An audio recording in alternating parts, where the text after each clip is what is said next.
Hey, hey, hey. Happy Tuesday. Come on in. Pull up a chair. The Daily Dope is in the air.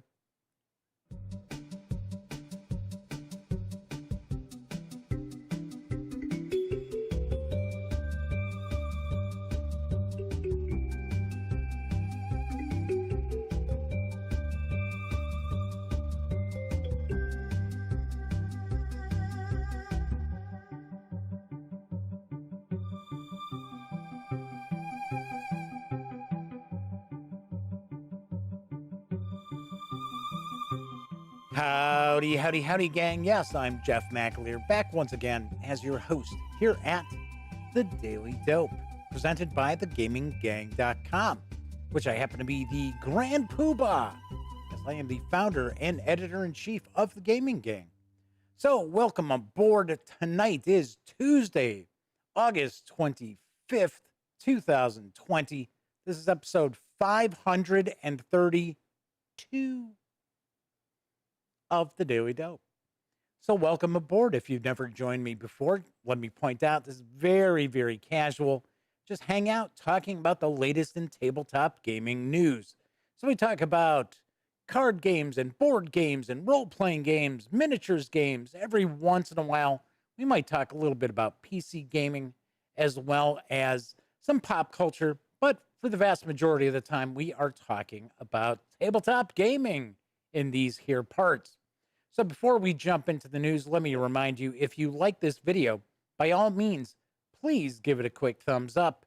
Subscribe to the Gaming Gang channel if you haven't yet, and if you do subscribe, don't forget, ring that notification bell, because it will not only let you know when the Daily Dope streams live Monday through Thursday evenings right here on YouTube. It'll also tell you when I upload other videos as well, such as my upcoming review of Folk Magic of the Haven Isles. Yes, for old school Renaissance. This is for Midderlands, but you don't have to have the Midderlands. It's pretty much, it'll fit in with just about any OSR release out there. And of course, this is from Blood Monkey Design and Publishing. So that is coming up very shortly. It's not a huge book. Probably maybe about 15, 20-minute review tops. So, but interesting stuff, like everything that's come out for the Midderlands, in all honesty. So, of course, when you're not watching videos, be sure to go visit gaminggang.com for all the latest in gaming news, reviews, comics, movies, TV. You know the drill. Get your geek on at thegaminggang.com. A week from tonight, I will be celebrating the 10th anniversary of the Gaming Gang right here on the show. So September 1st marks 10 years of tabletop gaming coverage. It's flown by, I can tell you that much. I started off, I was living in Phoenix. Well, not Phoenix, I was in Mesa, Arizona, when I kicked off the Gaming Gang with my best friend, Elliot Miller. Come a long way. It's been a long, strange trip, so I must say. So I am doing a different chat window tonight. So I am kind of curious if chat is actually working, because this is a live stream. So that means chat is available on YouTube. It's not on screen. It's one of the ways that I keep some of the more unusual commenters at bay, but I do my best to pay attention to chat. So if you want to say howdy, or maybe you've got a question or a comment, by all means, chime in. I will respond. I am going to take a quick peek here because I am in a different, like I said, a little bit of a different chat window tonight. And I want to see what's going on here, because every once in a while, the chat does not sync up correctly. So let's see. I mean, it is possible that that everything's, everything's streaming fine. Let's see what we got here. Nope. Just as I thought. It's not doing the right chat. So let me pop out the correct chat. Take me a minute here. And I will get rid of that. All right, what is this here? Get rid of that. There we go. Move that over. All right. Okay. So here we go. So I do see. Now I feel like I'm on Romper Room. I see Joey and Judy and Bobby. I remember as a little kid, and of course, Romper Room is an American thing as far as I understand. I don't think that was in Europe or anything like that. But at the end of the show, they would have like this mirror. It was the magic mirror, but it was just a hand mirror with no glass.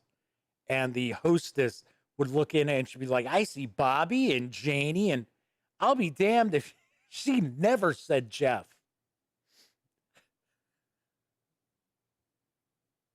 I got over it. All right, so let's see who we got in chat tonight. We have a great day. We've got Dungeons and Randomness has joined us. We've got a Dungeons and Randomness news piece coming up in just a little bit. We have Hex Maniac Marie, who I do believe is brand new to chat. Welcome aboard. Kabuki Kid is here. Flaming Herons in chat as well. And Flaming Herons actually here early. Past couple of times, Flaming Herons popped in right when the show's kind of getting ready to wrap up. All right, so I have to laugh because it's like, I don't think he sees us. It's the potion of invisibility. So let's see. Craig S. is with us, and she never said Craig S. either. Damn you, hostess. I think my brother's name is Greg, and I think she said Greg once or twice, and it was like, Kabuki Kid says that she never said Kabuki Kid's name. That I understand. All right, so have I said hello to everybody in chat so far? I think so. I think we are okay. Flaming Heron says that there was Romper Room in Australia. Interesting. Very cool. All right, so we're settled in chat. I do see that we do have people watching who are in chat. Like I said, every once in a while, the chat just doesn't sync up correctly. And I was trying to go with the new YouTube live streaming window, which I do not like. But as soon as I went back to the old one, it's all good. So a great is asking, did they have the Great Space Coaster? I think the Great Space Coaster was a little after my time. I think I was a little too old to watch the Great Space Coaster. But then was it the Magic School Bus? I think it was the Magic School Bus. I think that was another one that I did not. I think that was like after my time. I do see we're hopping a little bit with some drop frames so far. Hopefully that kind of evens out. Doesn't look too bad, but you might be experiencing a little bit of chop. All right, so let's jump on into the news because I've got a good mix tonight. First off, up on Kickstarter right now for Fort Circle Games is Votes for Women. Here's the dope. It's 1848 in Seneca Falls, New York, and America's first women's rights convention is meeting to declare all men and women are created equal. The most controversial element of the Declaration of Sentiments is the right of equal franchise. Attendees can't possibly predict the 70-year road ahead, the masterful organizers, or the eloquent speakers who will emerge, the continent enveloping wars, nor the inter-movement fights that might sink the whole effort. Not even the pandemics and parades that lay ahead in the great battle for votes for women. Wait a second. Why are we getting this popping up here? Bing. Weird. I specifically know I removed that image earlier today. I swear there's something going on with my SSD on this. I don't know. I might swap it out, see what's going on, because I save things and then it doesn't get saved. Bizarre. Anyway, now put yourself in their bloomers. I didn't like that line. To decide the strategies and tactics needed to ratify the 19th Amendment and ensure votes for women is enshrined in the Constitution. In Votes for Women, you're invited to join the movement for women's suffrage, starting in the 1848 Seneca Falls Convention and navigating the ups and downs of the next 70 years. Will you succeed in this card-driven game by winning support in 3/4 of the states needed for ratification? Or will the opposition stymie progress and prevent enough states from ratifying the 19th Amendment, dashing our hopes for equality? Play this 60-minute game to determine who will out-campaign and out-organize their competition to win. Votes for Women, designed by Tori Brown, can be played competitively, cooperatively, or in solitaire mode. Nice. 3 different ways. Players may play cards for their events, to campaign, to organize, or to call for a vote in state legislatures to ratify the 19th Amendment. Gameplay occurs over 3 eras that correspond to important historical periods of the movement up to the exciting culmination of ratification in 1919 and 1920. The support player needs 36 states to pass ratification to win, while the opposition player needs only 13 states to bury the 19th Amendment. The gorgeous cards feature some of the famous leaders we already know, plus many suffragists who have been left out of the narrative, but whose contributions were critical to the passage of the 19th Amendment, as well as the events, publications, and clubs that were instrumental to winning not just suffrage, but to advancing the women's rights movement overall. The opposition cards highlight the events, forces, industries, and individuals, many of them women, who nearly thwarted the greatest expansion of citizenship in American history. Votes for Women is for 1 to 4 players, ages 14 and up, plays in around 45 to 75 minutes. This project just launched today, so it is not funded as of yet. But you can reserve a copy of Votes for Women for a $50 pledge through September 24th. Expected delivery is April of next year. Nice, very nice. And once again, I don't know what is going on, why we are kind of hopping up and down with the frame rates here. Hopefully, so far we haven't dropped, and I mean it's not terrible, but I am noticing we are getting a little frame rate issues here. So we have anaphylactic, yeah, I think that's how it's pronounced, right? Anaphylactic pancake. So welcome aboard. Welcome to the stream. Anyway, Votes for Women looks pretty interesting. I'm surprised that Fort Circle does not have a video for the Kickstarter. This looks very interesting. In fact, I just watched on PBS within about a month ago. It was on The American Experience, which almost always are really, really well done documentaries. But I watched The Vote, and it was 2 parts, 2 hours each. Very, very informative. There were things that I did know about the suffrage movement and the suffragettes, as some people referred to them, in a derogatory way, which then they turned that around and then actually used that term to identify themselves. Really, really good. I think that's probably another reason why my interest is really piqued for this Kickstarter project. And Fort Circle has Shores of Tripoli, which is, I think it's arriving in October. We are supposed to be checking that out.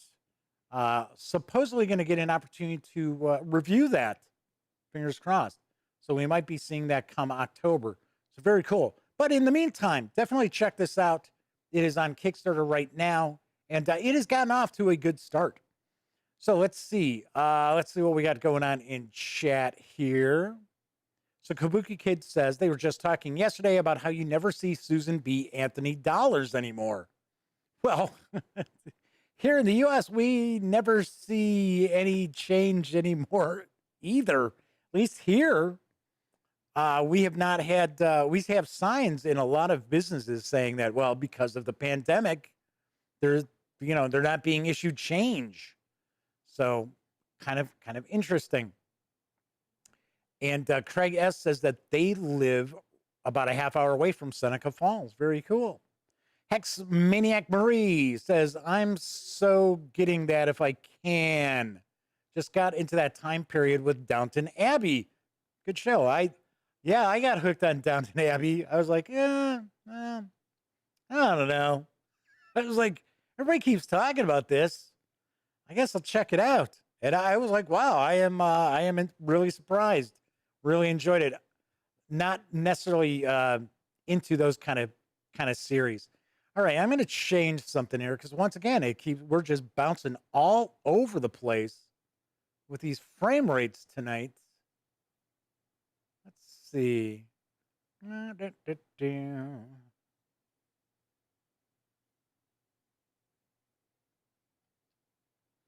Sometimes if I make a quick change to one of the settings, it'll kind of like give it like a shock to the system. So Hex Maniac Marie says, we're clearly soldiers in petticoats and dauntless crusaders for women's votes. Suffragette City. So yeah, a little play on words there with David Bowie, right? All right, let's move on to our next news piece because announced today is a new science fiction game which is coming in November from Rio Grande Games. Here's the dope on Beyond the Sun. Beyond the Sun, come on, switch over. There we go. Beyond the Sun is a space civilization game in which players collectively decide the technological progress of humankind at the dawn of the spacefaring era, while competing against each other to be the leading faction in economic development, science, and galactic influence. The game is played over a variable number of rounds until a number of game and achievements are collectively claimed by the players. The winner is the faction with the most victory points, which are obtained by researching technologies, improving their economy, controlling and colonizing systems, and completing various achievements and events throughout the game. On a turn, a player moves their action pawn to an empty action space. Then, you guessed it, they take that action. They then conduct their production phase, either producing ore, growing their population, or trading one of those resources for another. Finally, they can claim up to one achievement if possible. As players take actions, they research new technologies that come in 4 levels. Each technology is one of 4 types: scientific, economic, military, or commercial. And higher level technologies must match one of the types of tech that led to it. Thus, players create their own technology tree in each game, using these actions to increase their military strength, to jump to different habitable exoplanetary systems, to colonize those systems, to boost their resource production, to develop android tech that allows growth without population, and more. Beyond the Sun is for 2 to 4 players, ages 14 and up, plays in around 90 to 120 minutes, and it will carry an MSRP of $74.95 when it arrives, as I previously mentioned, in November. This seems kind of cool. I like heavier games, and this strikes me as, of course, it's still a bit of a Euro game, but it does strike me as being probably one that's got a bit more meat on its bones than a lot of Euros that might be out there as well. So this was just announced today. These images were actually just popping up as I was pulling this news piece. So when I started off, there was like, oh, there's only 2 pictures. And I'm like, okay, well, I'll snag the 2. And then I look and it's like, wait a second, we've got 4. Oh, now we got 5. It's like, okay. So yes, this is Beyond the Sun, coming from Rio Grande in November. Kevin Bertram is in chat with us as well. We got a good chat going tonight, gang. So let's move on to our next news piece. This is another Kickstarter. I actually do have a video for this one. This Kickstarter also launched today. This is from a company that I am not familiar with. It's from Radical 8 Games. I've got the dope on Die of the Dead. Not what you're thinking, though. In Die of the Dead, players play as friendly spirits, helping guide souls back to the land of the living to celebrate Dia de Muertos. The first player to have one of their souls reach the land of the living wins. Welcome to the journey from the world of the dead to the land of the living. It's the Day of the Dead, and players take the roles of friendly spirits, guiding souls from Mictlan, the world of the dead, to the land of the living. The first player, as previously mentioned, up the 9 levels back to the land of the living with a soul is the winner. To do this, the players will choose, manipulate, and roll caskets containing dice representing souls. They'll have candles, incense, marigolds, and the bread of the dead, that's tasty, to help them, but need to hope for a little luck. Day of the Dead has beautiful Mexican art inspired by the tales and culture surrounding Dia de Muertos. Care has been taken to make the game as fun as possible while staying respectful to its roots. We've worked with the cultural conceiving, as well as Papal Picado player boards, ofrenda tokens, and custom Calavera dice. All of these will be used by players as they add souls to the caskets, move the caskets toward the steps, and ascend the steps to the land of the living. Day of the Dead is fully play tested and print ready, so we'll be able to get it in people's hands by Dia de Muertos 2021. There is a short Kickstarter video. Let's kick back and give it a peek. Are you ready to enter the rich Hellboy universe and experience your favorite comics like never before? Hellboy the Role-Playing Game is a brand new RPG powered by 5th Edition, the world's most popular and accessible RPG rule set. It's time to set up the altar and bake the bread. Light the candles and incense, hang the decorations, and don't forget the flowers.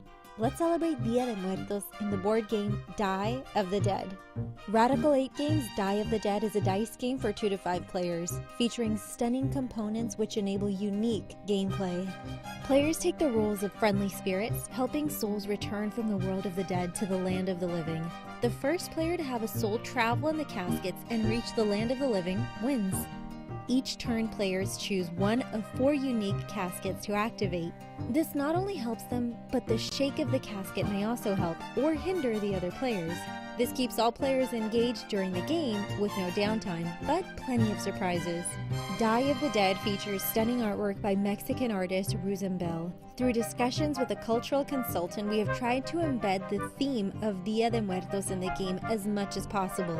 With marigold steps, papel picado boards, and candles, bread, marigolds, and incense all available for players to tactically use to change the game in their favor.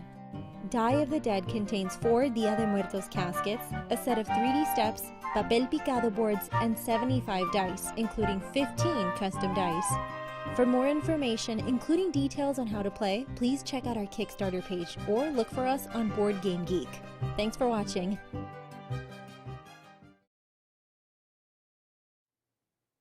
Die of the Dead is for 2 to 5 players, plays in around 45 minutes. The Kickstarter, as I mentioned, launched today. You can reserve a copy of the game as well as unlock stretch goals for a $36 pledge through September 17th. And expected delivery is September of next year. And yes, even Hellboy is on board with this Kickstarter. Like I said, one of 2 things is going on. Either it's the solid state drive, or because this is happening quite often now. Or there was an update. There have been some updates to the software that I used to do the stream. Wonder if that's it, that it's just not saving things that are supposed to be saved. I don't know. Have no idea. But this looks interesting. This has a really nice visual pop to it. Now, I can't tell you if this is an entertaining game or not. In fact, I think we all know, if you visit the gaming gang, if you watch this show, just because I share Kickstarter news does not necessarily mean that I am giving something my stamp of approval. But that said, this does look pretty interesting. Kind of interesting concept, right? I guess it's kind of a dice chucking game. So Kabuki Kid is mentioning that they had similar problems with their solid state drive and tortured her for months. W solid state drive. Let's move on to some role-playing game news, because a new setting book for 5th edition Dungeons and Dragons. I can say Dungeons and Dragons. Other folks can only say 5th edition. Anyway, it has arrived from Dungeons and Randomness. Here's the dope on The Adventurer's Guide to Theria, Volume 1, Elara. And I will guarantee you, I am going to be mispronouncing tons of stuff in this news piece. So let's kick back and enjoy that. From the murky and ominous Yemgar swamp to the bustling, treacherous streets of Brightport, the continent of Elara provides endless opportunities and challenging pursuits for brave adventurers. Explore the thrilling, unpredictable world of Theria with The Adventurer's Guide to Theria, Volume 1, Elara, following in the footsteps of legendary characters from the Dungeons and Randomness podcast, famous and infamous, triumphant and tragic. With this handbook as your guide, you'll find everything you need to recreate classic sagas from the show or to devise your own epic tales within the world of Theria. Characters, maps, weapons, magic items, monsters, dungeons, and even the cast of the show are at your disposal. I don't know. I'm thinking about the cast of the shows at your disposal. Okay, so I'm calling them. Hey, I got a question. Their phone number's in the book, right? Just kidding. In this 5th edition compatible volume, you'll find the continent of Elara, arranged by region, featuring 25 towns, cities, and settlements, each with their own history, culture, and intrigue. Hundreds of stunning pieces of art that bring the characters, locations, items, and monsters of Theria to life. The authentic Therian Udurant class, a staple of the D&R podcast, now in the palms of your energy-charged hands. Use the power of the emotional spectrum to lay waste to your foes. I have the power! And protect your allies with powerful world-shaking abilities. More than 150 tables to aid with character creation, random encounters, and every possible occasion. Descriptions of bone-chilling diseases, madness effects, and critical hit and fumble tables unique to Theria to make your players cheer and shout in equal measure, and probably groan when it's like, oh no! It's a critical hit against us! Slices of Ilaran life with food, recipes, and alcoholic beverages to make a character's night out even more eventful. Over 300 Ilaran NPCs brought to life with unique backstories and stats for use throughout your campaigns. There's also a spectacular array of unique beasts, monsters, demons, plural, and more to challenge your players. Theria is now in your hands. We wish you all the luck in the world. The 392-page PDF of The Adventurer's Guide to Theria, Volume 1, Elara, is available right now at Drive-Thru RPG for $29.99. Do believe we have someone representing Dungeons and Randomness in chat, unless they were like, oh, the hell with this show, I'm out of here. It's like, this show's crap. I'm leaving. We got things to do. So they can also tell you that there is a print edition. I am not sure how you get the print edition or not, but it is available. There we go. Thank you. Yep. Howdy. Howdy. So if you have questions while we're hanging out, because of course I'm going to wrap up. I got one more news piece, but then there's a couple of things I did want to talk about. Because, we usually run 45 minutes to an hour on the show. So while we're hanging out, if you do have some questions about this release, by all means, fire away in chat, because I'm sure Dungeons and Randomness can answer your questions for you, be helpful in some respect. But one thing I do know, now I'll be the first to admit, I don't know anything about Dungeons and Randomness. I know, don't burn me in effigy. But I ran across this on Drive-Thru RPG, and I thought, hey, you know what? That looks interesting. And then I was taking a peek. So it turns out that this is a 5e podcast. I'm sure there's other things, of course, like we've got this book. And it's like different stories all taking place in the same world, which I thought, wow, that is pretty damn interesting. I will have to check this out. And I think everybody knows I don't really have much time that I that I like listen to like gaming podcasts or watch other people's shows and stuff. But this looks very, very interesting. The fine folks over at Dungeons and Randomness were kind enough to provide me with a PDF so I could share some images with you. And as you can see, this is very nicely done. These are just pages from the first few pages of the PDF. I didn't want to share too much, didn't want to give too much away, right? So we have some other folks who have popped into chat as well. So we've got Scruffy Hermit, James Sanchez is here. I think those are the two new folks who are popping in. And Anaphylactic Pancake says Dungeons and Randomness is amazing. Scruffy Hermit says that it's their favorite podcast. So I see Dungeons and Randomness has been paying folks to show up in chat tonight. That's kind of cool. I'm teasing. All right, moving right along as Pinky is snuck on down into the Duct Tape Studios here, and she's right by me, so we might actually hear her. Because now with this microphone, we don't tend to pick her up too often. Not like before, where it was like, geez, you'd have thought she was sitting like on my shoulders, making all her noise. All right, let's go into the last news piece, because arriving in print from Free League Publishing next week is Watson, Nordic horror role-playing. I know we've talked about this a little bit before, but we're returning it again. Here's the dope. Welcome to the mythic North, Northern Europe of the 19th century, but not as we know it today. A land where the myths are real. A cold reach covered by vast forests.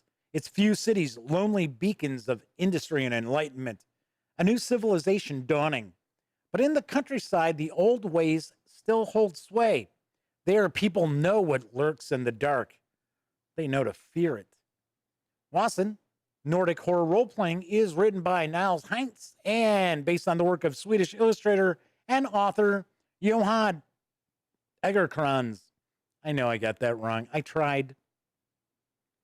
Wasson presents a dark Gothic setting steeped in Nordic folklore and the old myths of Scandinavia.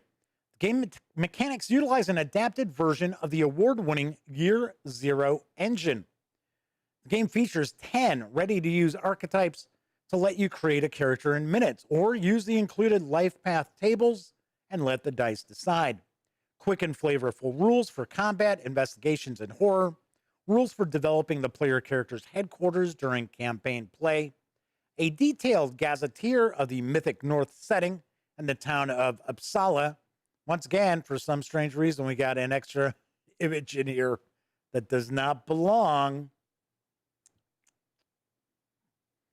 I am going to have to tear that Southside Drive out tonight. Boy, oh boy, oh boy.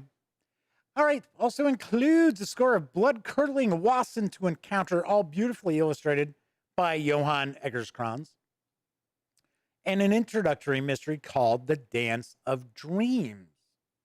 The 240-page hardcover edition of Wasson will be available in stores next week, does carry an MSRP of $49.99. You can grab the PDF right now. It has been out for a bit. It is available at Drive-Thru RPG for $24.99. Sweet. This sort of gives me a vibe of, I guess we would say, a Nordic Call of Cthulhu by Gaslights, almost, is sort of the vibe I get from this. But it looks like there's also maybe kind of a dark sense of humor to it. Just a touch. At least the artwork does kind of convey that sense to me, at least. But looks very, very nice. It's Free League. We know it'll be interesting. There's another big release that's coming out from them next week as well. I will talk about that on tomorrow's show. I know There are loads and loads of people who are going to be looking forward to that. But I will talk about that tomorrow because I did want to share some love for this release because this looks pretty cool. This really does. I am hoping that maybe we get some more freely publishing stuff to review, to take a peek at. Such as the fine folks over at Dungeons and Randomness were mentioning that they might try to see if we can get a review copy to take a look at their release as well. So we can do some video coverage of it. All right, that is it for tonight's news. Once again, Wasson is available at Drive-Thru RPG, and whenever I talk about Drive-Thru RPG, please keep in mind that the Gaming Gang and thus the Daily Dope are affiliates of the One Bookshelf sites. So if you are going to visit, say, Drive-Thru RPG, please visit thegaminggang.com first. Click on one of our banner ads. That way, if you do make a purchase, I get a little portion of that sale. All those little portions add up and really do help keep the Gaming Gang around. All right, so let's see what else we got going on. James Sanchez mentions that the Dungeons and Randomness book, I'm assuming, is 3.7 pounds. Yeah, it's a pretty hefty book. 390 plus pages. Yeah, that is a good amount of content in your book. So Flaming Heron says, yeah, they like the look of Wasson as well. So Dungeons and Randomness is like, I'll set you up. Cool deal. So as I opened the show, if you had missed it, if it came in a little bit late, a week from tonight, I will be celebrating the 10th anniversary of the Gaming Gang. Yep, not the Daily Dope. We've only been doing this for, well, what are we in our third year doing this? But yeah, pretty crazy. 10 years. Wow. So there's, what do we got? About a little over 700 reviews. I know we've got like over 11,000 articles, postings and stuff like that.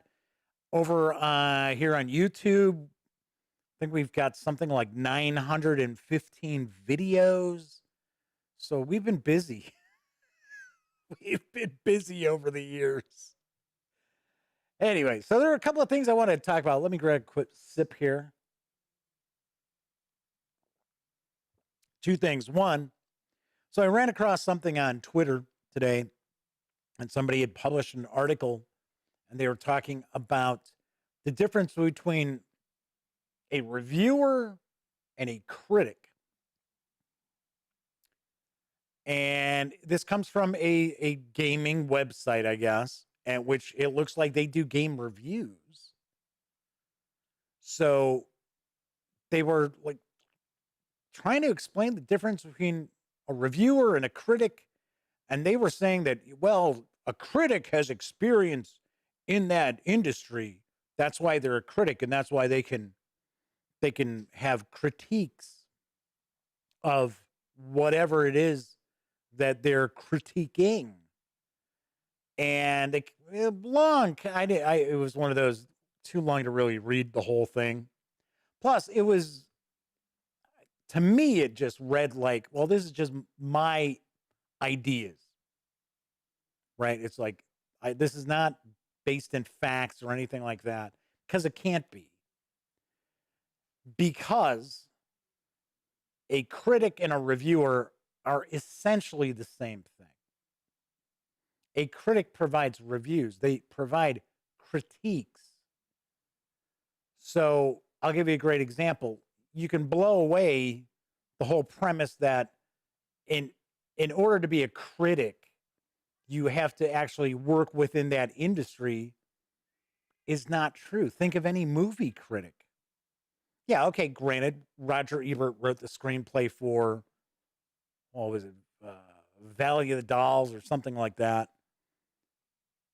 But that was it. That was his only affiliation in film. Gene Siskel, who was also another famous film critic out of Chicago, as well as Roger Ebert, he didn't have any experience of film. Rex Reed. Rex Reed's never made any movies. He's a critic. So I don't understand. It was kind of like the gist of this article that I got was that people who review games shouldn't be taken seriously unless they work in the industry. And it's sort of like, well, if you're working in the industry, you probably don't have time to be sitting there reviewing stuff, you know? I mean, of course, people who work in the tabletop gaming industry play a lot of games. Yeah, they do. I don't know too many who design games and then also review games as well. So I just thought it was very bizarre. And then I noticed some of the comments, and the comments were just your typical stick up the ass gamers out there who just, we know 99% of the gamers out there are great. It's that really vocal 1% who are just a pain. And there were a lot of comments like, oh, well, these reviewers all suck because they don't really talk about what's bad about the game. Every game is awesome, yada, yada, yada. And yes, there are some folks out there who are like that. There were folks out there like that when I got started, where it was like every single game was awesome. And that was the word they used. There was a couple of people together. I'm not going to say who, but it was always like, oh, it's awesome. It's awesome. Oh, it's awesome. And Ellie and I would play the same games, and some of our friends as well. And it was kind of like, what the hell's so awesome about this? This is like, all right. So I personally believe I don't get my rocks off on giving bad reviews. So I try not to do bad reviews. And I get games that you never hear of, or sometimes you'll see me talking about, oh, hey, I got blah, blah, blah today. I'm not talking about this because this is good. And then suddenly it's sort of like, wow, that's the last we ever heard of that. Or maybe I do an unboxing and then that's the last you hear of that. That usually gives you an idea that I wasn't too keen on the game. Contacted the publisher or designer or whoever, let them know, well, this is the review you're going to get. And they're like, it's okay. You don't have to do the review. Now, there are some companies out there, some designers out there, and they're like, yeah, you know what? Go ahead. We understand there's issues with the game. I don't understand why you'd release it if you knew you had issues with it, but that's another story. So, as Kabuki Kid says, being an experienced consumer is plenty to be a critic. I agree. I have not worked in the tabletop gaming industry. I am revamping the Knights and Magic miniatures rules, which one of these years will actually see the light of day. I don't know when. I especially need artists and somebody who's good at like some graphic layout. But I don't know. I've been involved in the hobby for 50 some years. No, not 50, 40 some. Man, I'm just getting old now. Now I don't even remember how old I am.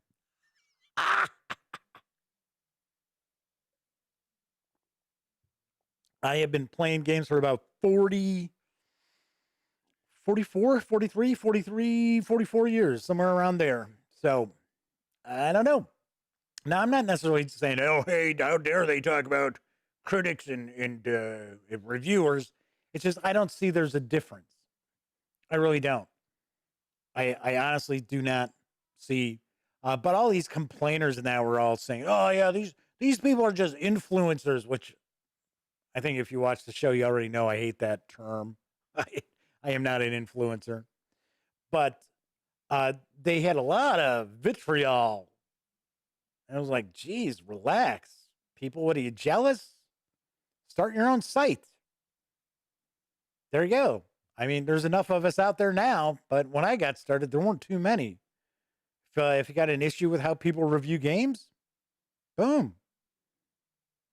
Take it away. That's why when people give me crap about something, I'll be like, hey, you know what? Feel free. You think you You got an idea how you would present this? By all means, knock yourself out. Go do it. All right. So Flaming Heron says, an example, I trust YouTuber video game reviews more than most website ones. Same way I trust your reviews. Well, the check will clear for you, Flaming Heron. I appreciate that. I just, with my reviews, I'm just basically telling you, this is my vibe from it. This is what we thought of it when we played. There are times when I review a game that maybe I thought was, yeah, it was all right. But Cameron or Elliot or Lexi or somebody else, part of the gang, really enjoyed it. And they're like, oh, hey, this is what I really like about it. And I tell you that.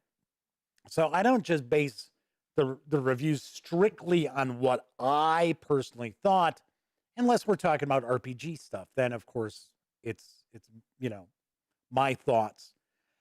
All right. So that was one of the things. I just thought that was very weird that it was kind of like people were like very upset. And then it was like this, 35 paragraphs of somebody spouting off about, well, why is someone a critic and why is somebody a reviewer? And it's like, and you overthink this stuff, people. All right. Hey, Mark Clement is with us. Good to see you, Mark. Thanks for popping in. So Mark says, I worked on a few games and I'm here watching your channel. There you go. So Mark is a critic. There we are. Mark's a critic.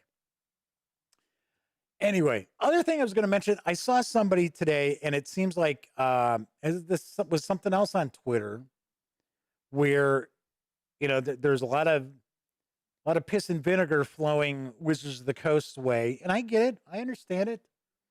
Yeah, don't tell us Mike Merles isn't working on D&D, and then turn around and have him working on D&D.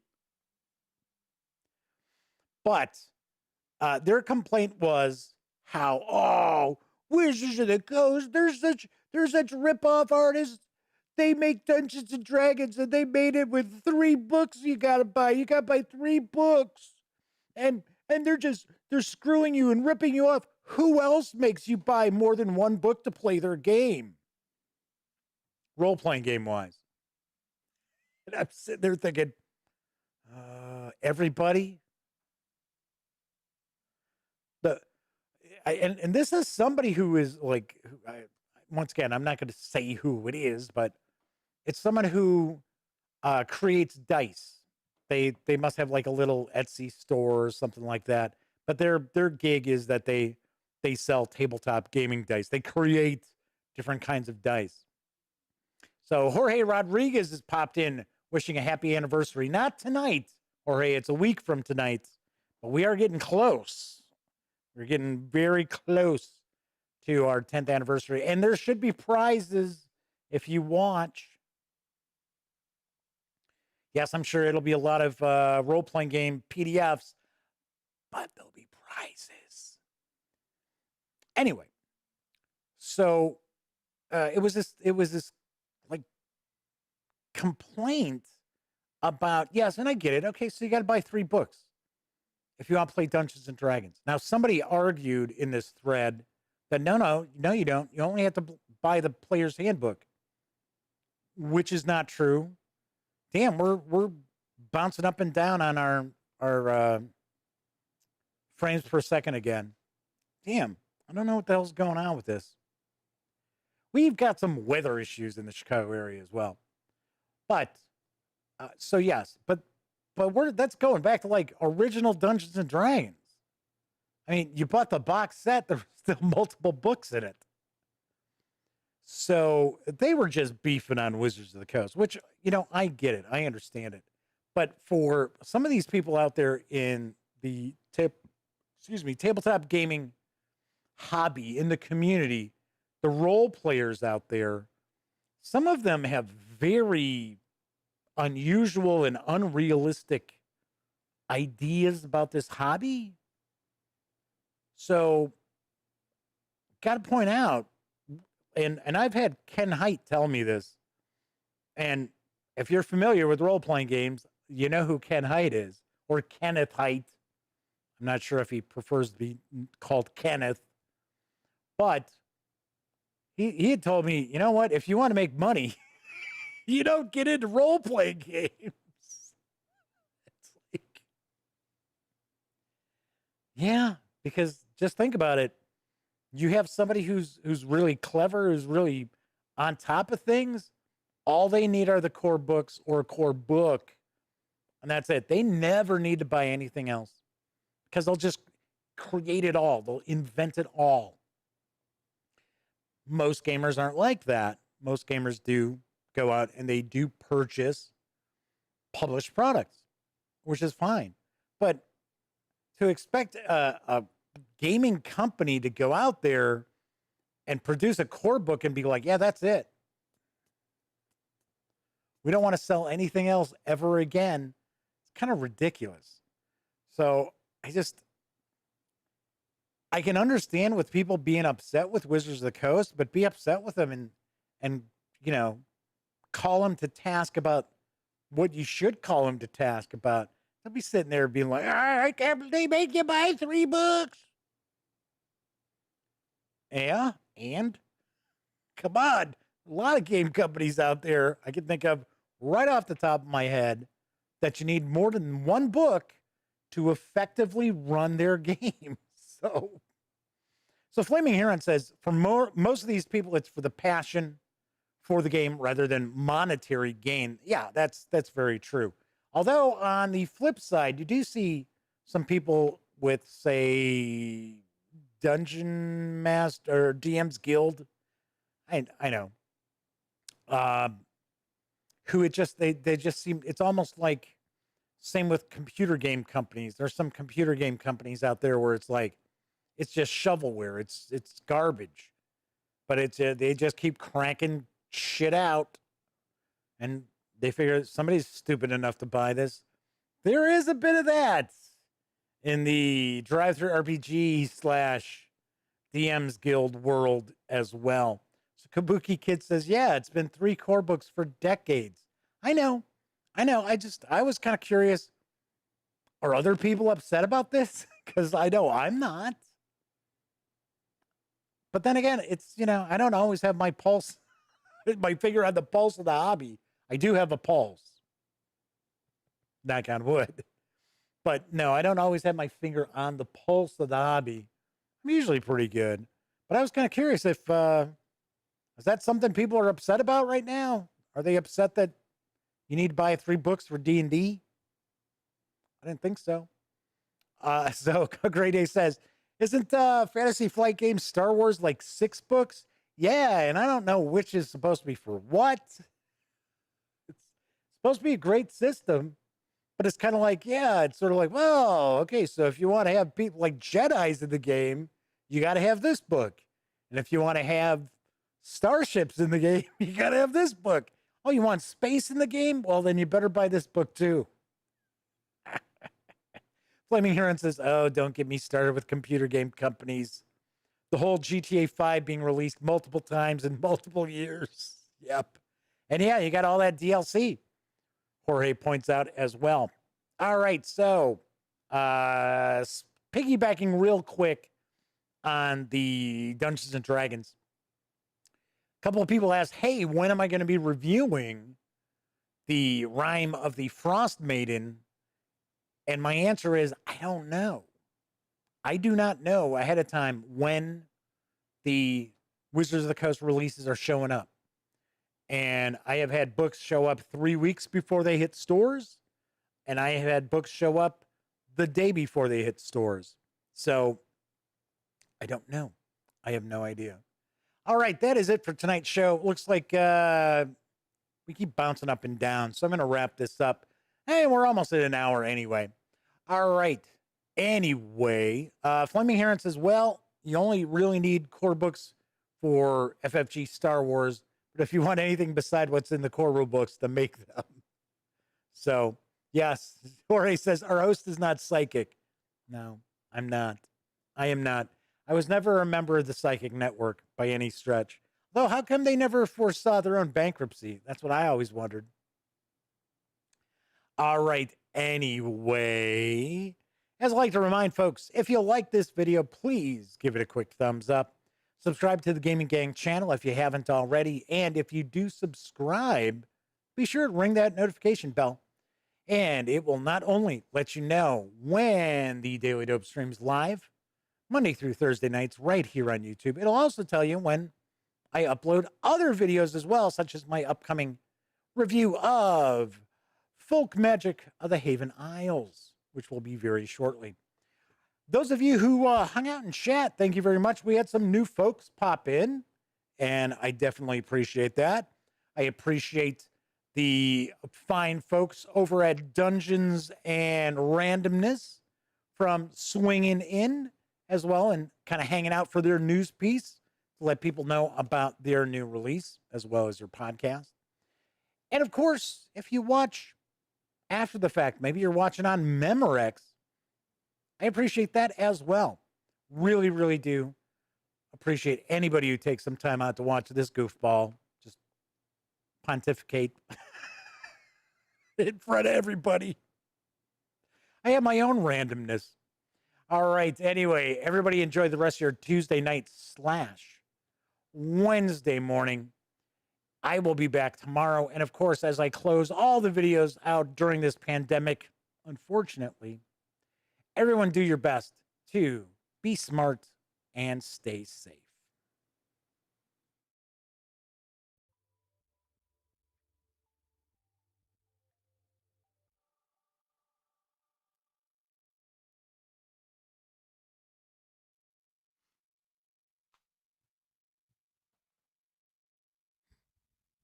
Oh, you're still here. Well, if that's the case, let me point out that the things I'm going to be pointing at, if you are just watching the Daily Dope stream, you may not see what I'm pointing at. Usually it will take about 12 hours once the stream is finished for YouTube to allow me to add my end screen. But if you're watching one of my other videos, such as my reviews or interviews, first looks, pastries, what have you, well, then by all means, click right here and you can subscribe to the Gaming Gang channel. If you click right up here, you'll find the latest episode of my live stream, The Daily Dope. And if you click over here, that's going to show you something that YouTube thinks you might like. Regardless, once again, I'm Jeff McAleer, and thank you very much for watching.